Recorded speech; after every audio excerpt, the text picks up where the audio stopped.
Amen. Thank you, Pastor Chris. I appreciate it.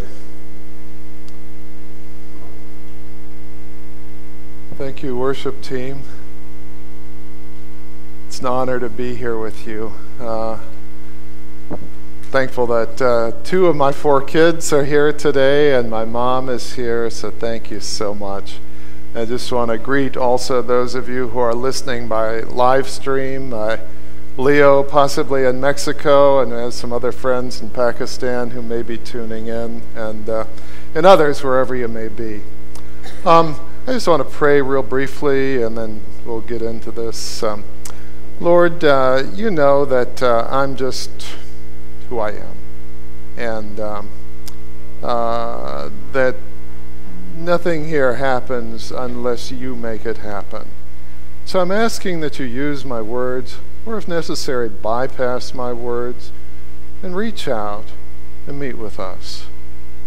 You know, Father, you are able to do way beyond what we can ask or imagine.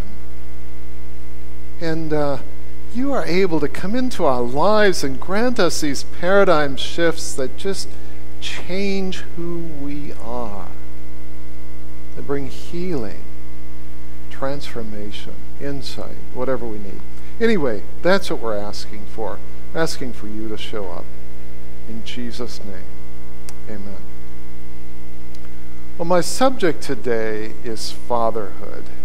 And there's just a couple things I want to say about that before we get started. And I should probably refer to my notes once in a while. First of all, this is not just a message for dads. How many dads do we have here? You just raise your hand. Okay, great. I am so glad that you're here. So this is definitely for you, but it's not just for dads. I hope that there's something here for everyone. The second thing I want to say is, you know, fatherhood sometimes is a topic around which there is a little bit of pain, or sometimes a great deal of pain. You know, it may be that your relationship with your dad was distant or dysfunctional or non-existent. And it may be that you're a dad and that this journey of fatherhood has not gone the way you hoped it would go. And I just want to say that my heart is with you, and I know that there can be pain in this subject, but I'm hoping that the words that I say today will be reassuring and encouraging, and if nothing else, maybe just offer a little bit of perspective. And I also want to say that this is not one of those sermons like 3 easy steps to becoming a better dad. You know, that's and it's not like all the things you're doing wrong as a father. That's not where I'm going with this at all. So, and I also want to say that, you know, dads are important, but moms are important too. Where would we be without our moms? Single people are important. Aunts, uncles, brothers, sisters, kids, parents, everybody is important. So yes, we're focusing on fatherhood, but it doesn't mean that these other roles don't matter. Now, my wife asked me if I would be able to get through this message without crying. I said, I don't know, so she gave me this Kleenex pack here. So anyway, it's here. I'm going to start today with a little clip from a video. It's from the movie Butterfly Circus. Have any of you ever seen that? It's a 20-minute movie. It's a fantastic movie. It's a short 20-minute film, and it's just so you're not freaked out, it's about a guy who has no arms and no legs, and he leaves a freak show and joins the Butterfly Circus. And it's a powerful story. But anyway, I just want to take this little slice from the middle of the movie. And of course, the theme here of our messages is the family circus. And the theme of this message is Father as the strong man. And so DJ, if you can play that clip, that'd be great.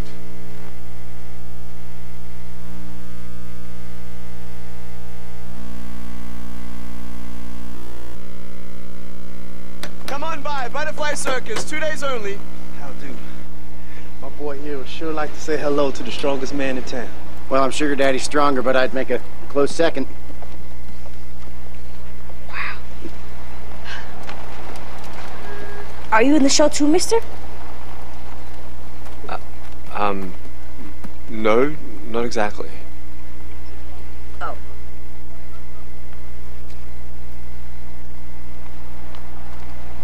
We best be going now. Thank you kindly. You bet. Wow, did you see that, Dad? I'm gonna be the strongest man in the world someday. I'm just like that man. I'll lift anything I want to. Yeah, boy, you can do whatever you want. Beautiful, thank you.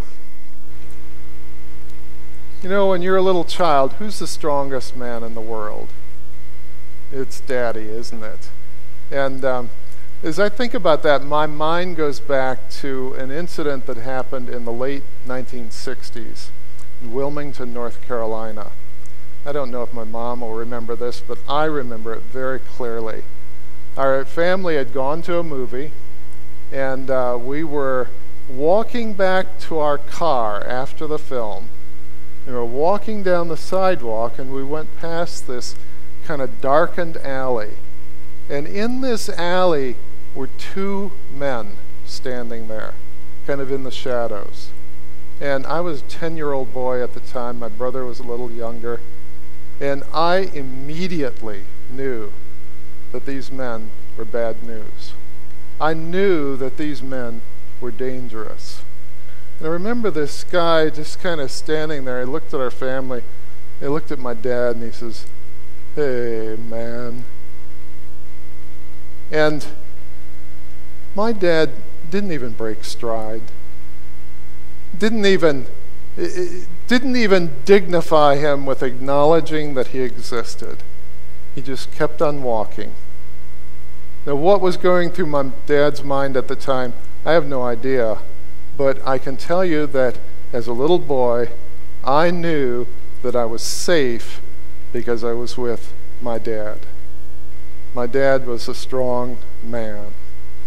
And so there is that sense of physical strength. But there is another way, and probably a much more important way, in which fathers are the strong man.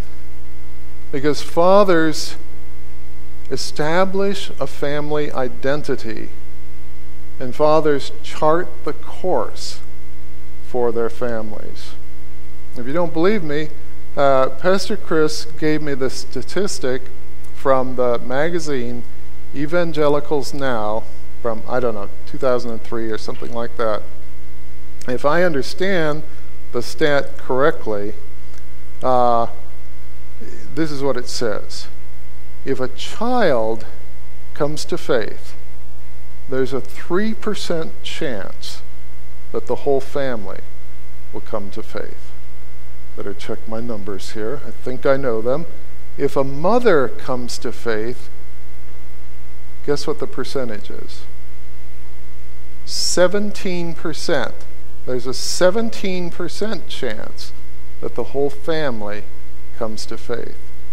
But if the dad comes to faith, there's a 97% chance that the entire family will come to faith.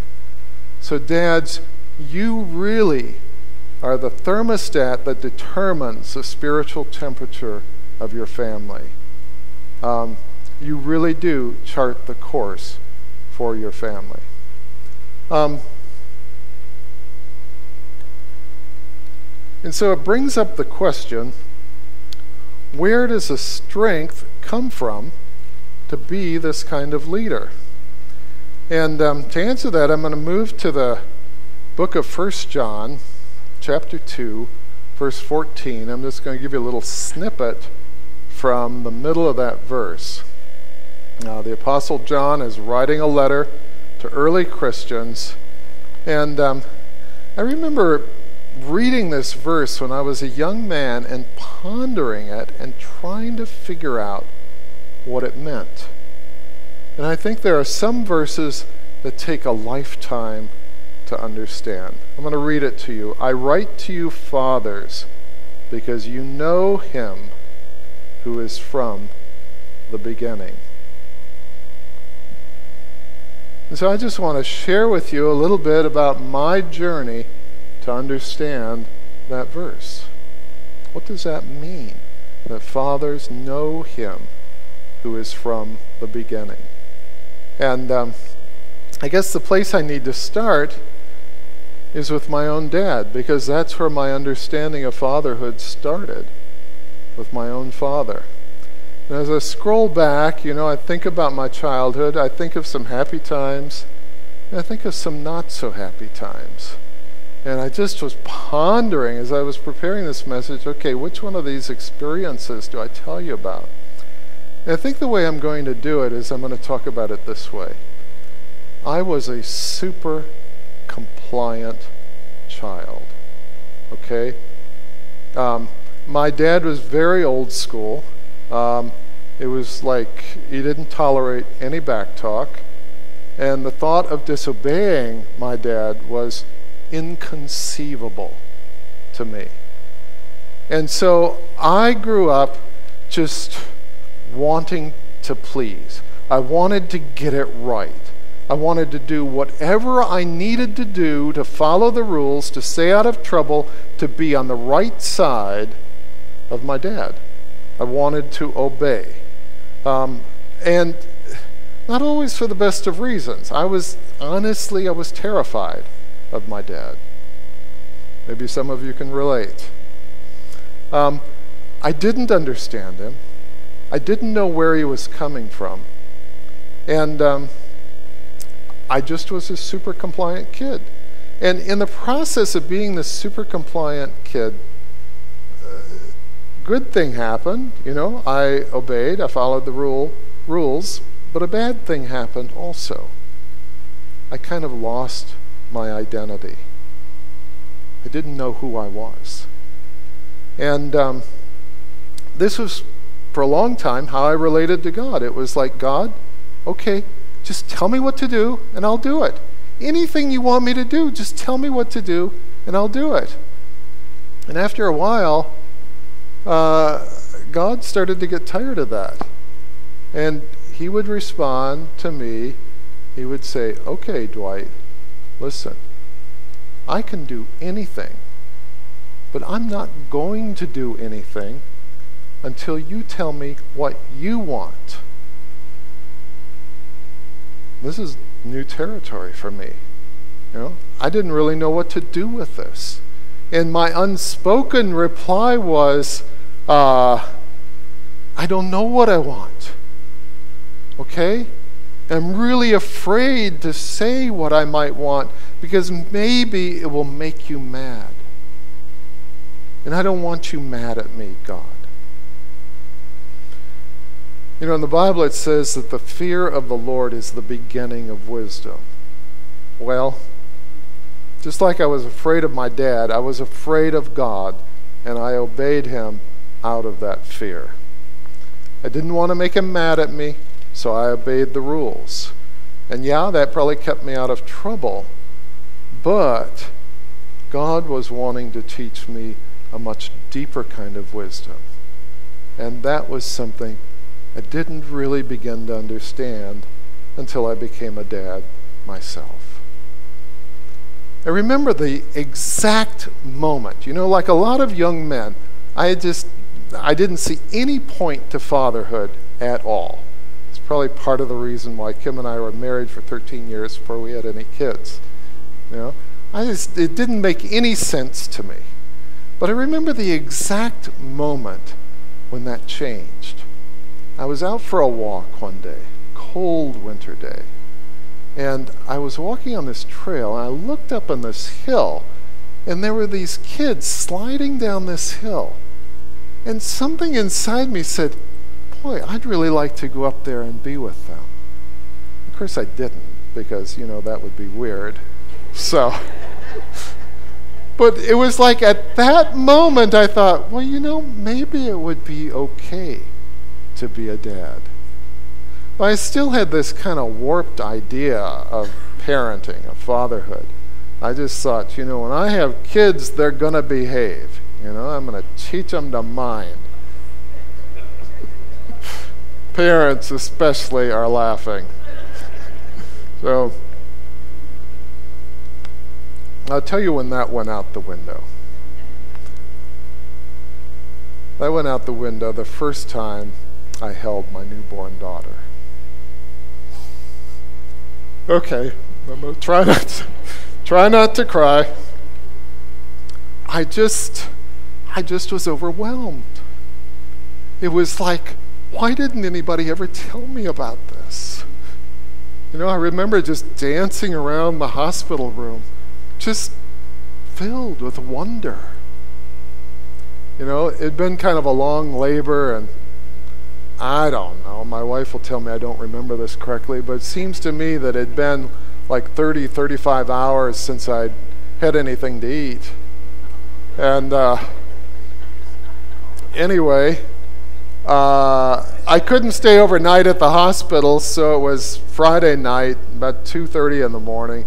So I drove home, and I was hungry, so I stopped at the only place that was open, a Perkins restaurant. And I thought 2:30 in the morning there wouldn't be anybody there, there'd be maybe one other table. And this restaurant was just filled. It was just packed. And I remember thinking, do they know? Do they know that there's like this new baby in our family? Is that why they're here? And then I realized it was just bar time on a hot Friday night. So, and then I remember a couple days later driving home with this new baby in the car. And I was always like this really aggressive driver. I thought of myself as like this big city driver, like a Chicago taxi driver. And my driving style completely changed. And I remember we were driving down the Beltline in Madison, and there was this cement truck that was too close from comfort. I said, what are you, in my mind it's like, back off. Don't you understand that we have precious cargo in this car? And so here we have the first lesson that I learned about the one who is from the beginning. That we aren't just little objects for him to control. That he holds us in his arms, and his eyes are filled with wonder. That he's filled with love. That he loves being our dad. He loves being our father. Well, anyway, where am I?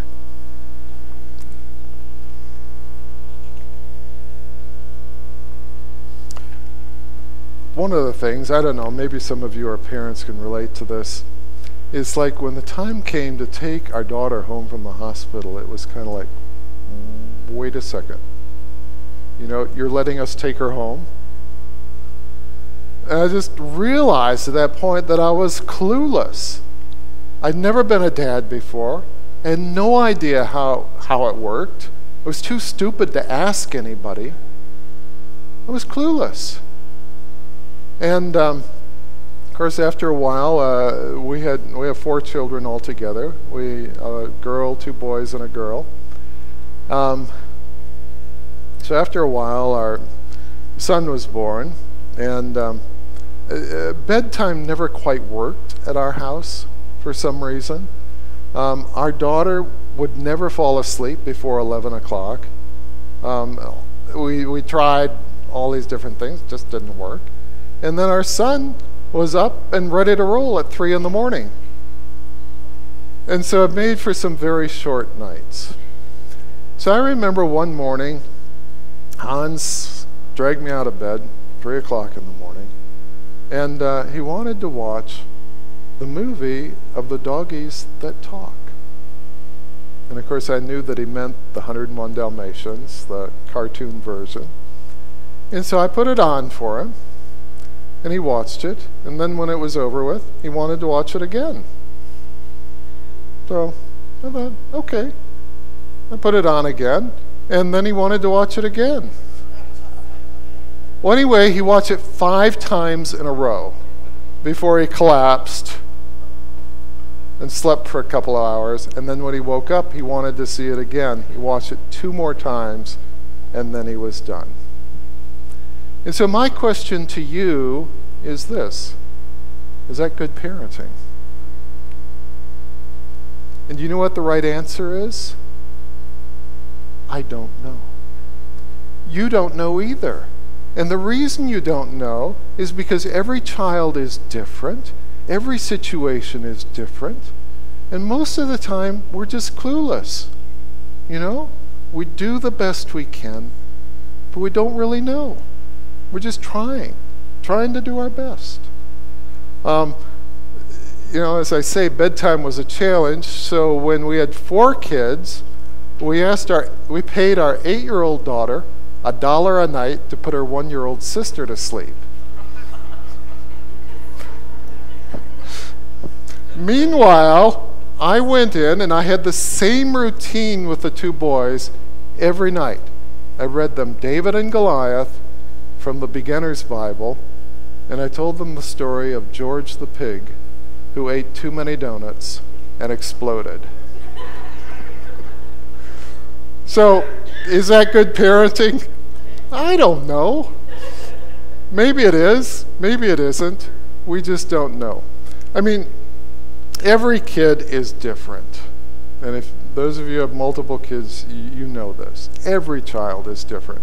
And when you think you've got it figured out for one, and you try it on the next one, it doesn't work at all.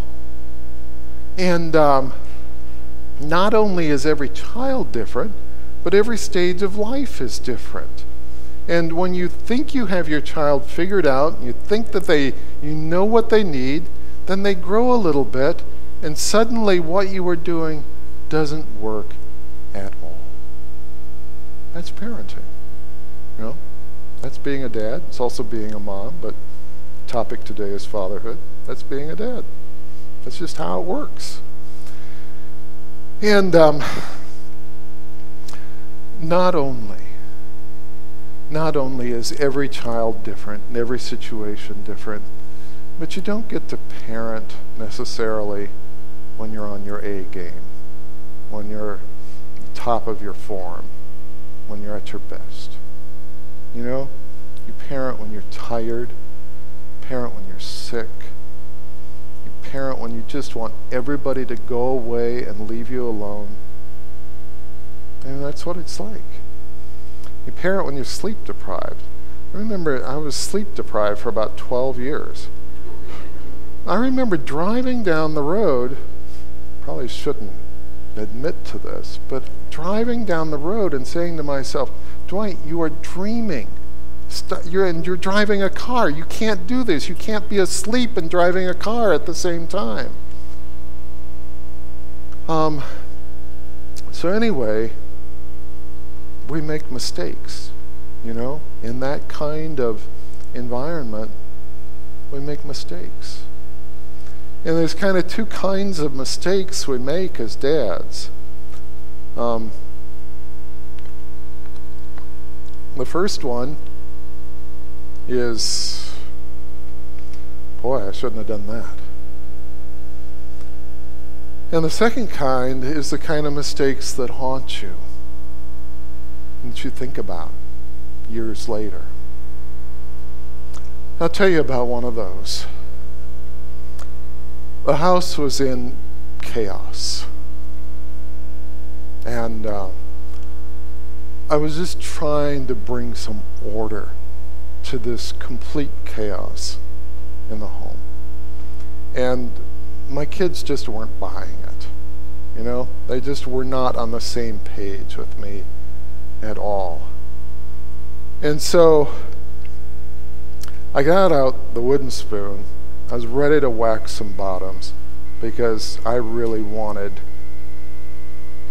some order here. I wanted them to line up and do what I wanted them to do, and they weren't doing it. And I marched them into the kitchen, and I'm kind of punctuating what I'm saying. I'm laying down the law and kind of punctuating it with this wooden spoon against, just tapping the back of this chair. And this wooden spoon, as I'm doing this, it just broke and flew across the room. And I looked into the eyes of my children, and they were just filled with terror. And I just thought, Dwight, what have you become? And I just want to say that I'm so sorry. I'm so very sorry.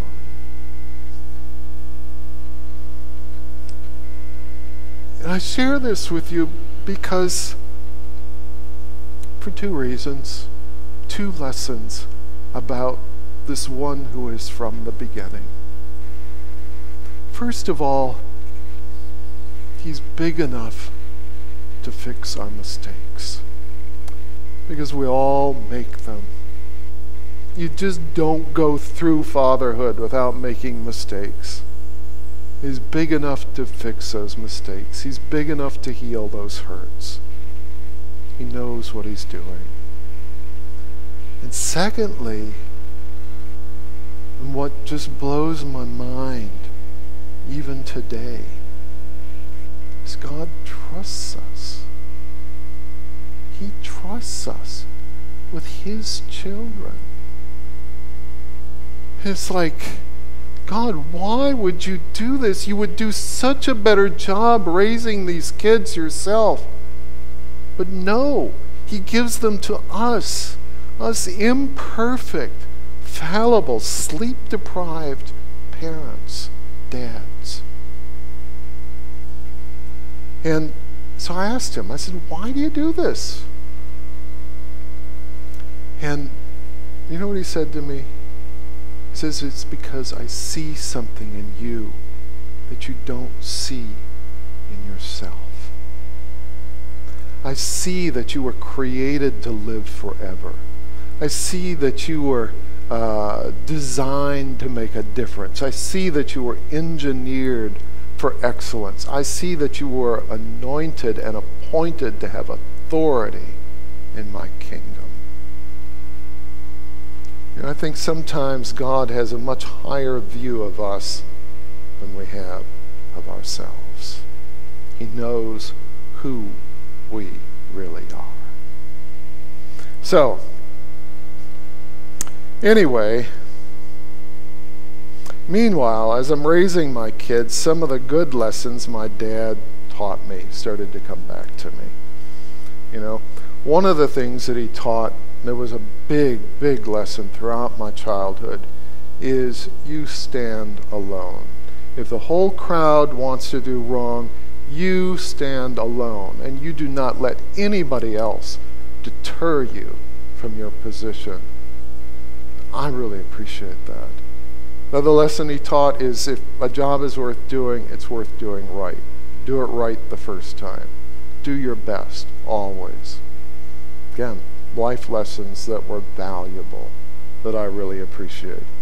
And as I grew older and my dad grew older, he was teaching me other lessons, valuable lessons. I'll tell you this, and my mom has never heard this, but I'll just share it. You know, one time, my dad and I were in the car together, and there's something about my mom that was bugging me. And so I started complaining to my dad about my mom. And you know what he did? He really set me back on my heels. He immediately came to my mom's defense. And he explained why she did what she did. And I was like, wow, I didn't expect that. But I really respected him for it. Another time, my dad and I and a couple other people were at a nursing home, and we were walking down the hall talking.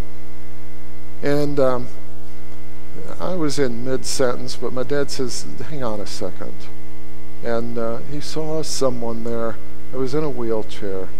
He says, I need to help this person. And he just wheeled this person just so gently down the hall to where this person needed to go. I never knew that that was in my dad. It was like, wow.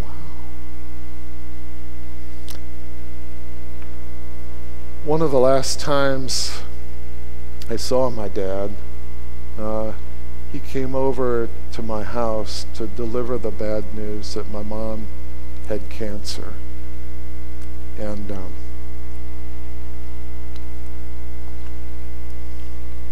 he said to me, could we pray? I'd never before, never in my life prayed with my dad.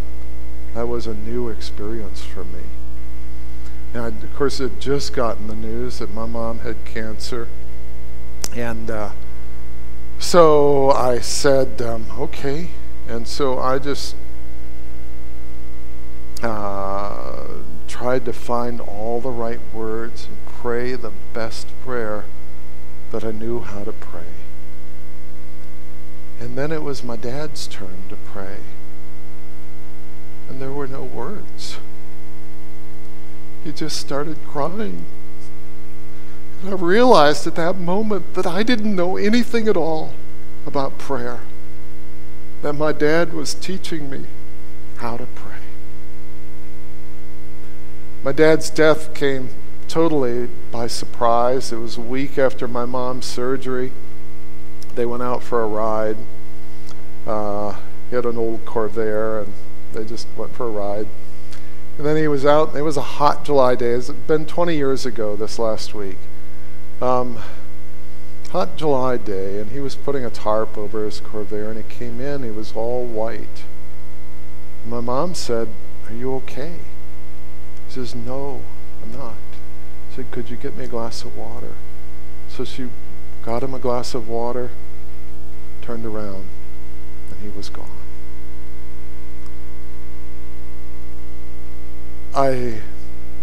My parents were living over by the Mississippi River at the time. I drove over, got the news, and I remember lying on the bed all night. Of course, I couldn't sleep, just staring at the ceiling all night long. And just as the first light in the morning was coming through the window, I had this epiphany. I realized that, my dad wasn't perfect, but he was perfect for me. He was the dad that God picked out for me. After my dad's death, in the 20 years that have intervened, he continues to teach me things. And one of the big lessons that he's been teaching me over this last 20 years is you will be misunderstood. You will be misjudged. Don't let it bother you. Just keep on doing what's right. People will know the truth someday. Okay, well, I have another hour to squeeze into 5 minutes. So let's figure out how to do that. I want to talk about some words. Obedience. When I tell my little children that you can't drink the drain cleaner under the sink, am I like on some kind of a power trip? Am I trying to just like control their lives, make their lives miserable? I mean, we know the answer here. In the same way, God creates boundaries for us. And he creates these boundaries because he knows what we sometimes don't know. He knows who our friends are and who our enemies are. You know, I used to think that God sends people to hell. I no longer think that. It's really not true. God does not send people to hell. Sin sends people to hell.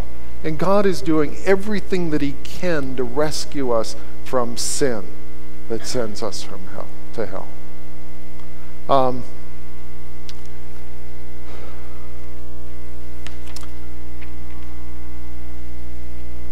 Discipline.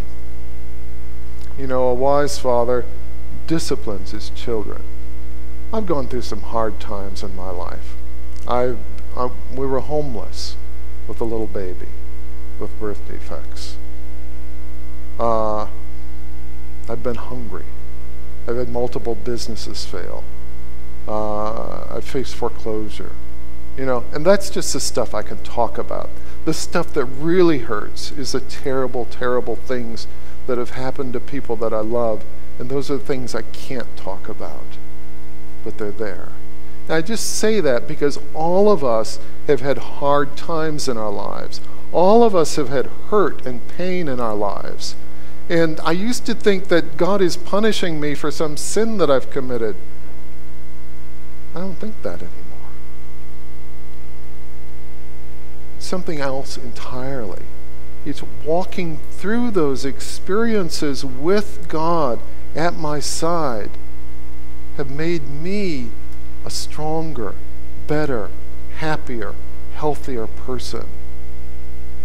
You know, God's discipline is there not to somehow condemn us, but instead to make us into better people.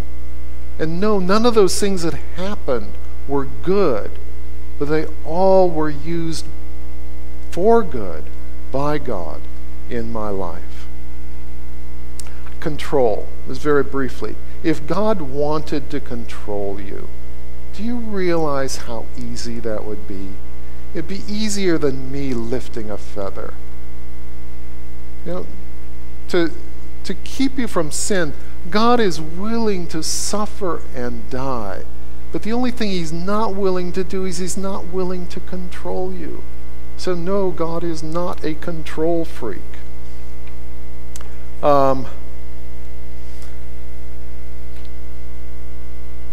As we grow older, the shift changes from obedience to honor, just like with our children. And what does that mean? That means, you know, why are we nice to the bank teller? Because we carry the name of God. Why do we drive with consideration? Because we carry the name of God. Why are you kind and good to your spouse? Because you carry the name of God. Why do we live good lives? It's because we carry the name of God. So anyway, I'm just going to end with one story here. This is kind of like the banner moment of my childhood. My brother and I were going fishing with my grandfather. And before we left to go fishing, he was just bragging and bragging about what a good fisherman he was, how many fish he was going to catch. And so anyway, we went fishing, and lo and behold, I caught 7 fish, and my brother caught 3 fish, and my grandfather caught 1. And we were teasing him all day about catching all these fish and him catching only 1. And now you're going to think that I'm really, really stupid. But you know something? It wasn't until I was preparing this message that I realized the whole thing was a setup. My grandfather had been fishing for decades. He was a fantastic fisherman. He'd been fishing at this spot for years. He knew where the fish were. He knew how to catch them. Why did I catch 7? Why did my brother catch 3? Why did my grandfather catch 1? It's because he wanted us to win. It was a setup so that we could win. We could walk away the winners. And that's exactly how God feels about you. He wants you to win. That's what's behind everything that he's doing in your life, is he wants you to win. So fathers, I write to you because you have known him who is from the beginning. I've only scratched the surface, but hopefully I've shared a little bit with you about what fatherhood has taught me, at least, about the one who is from the beginning.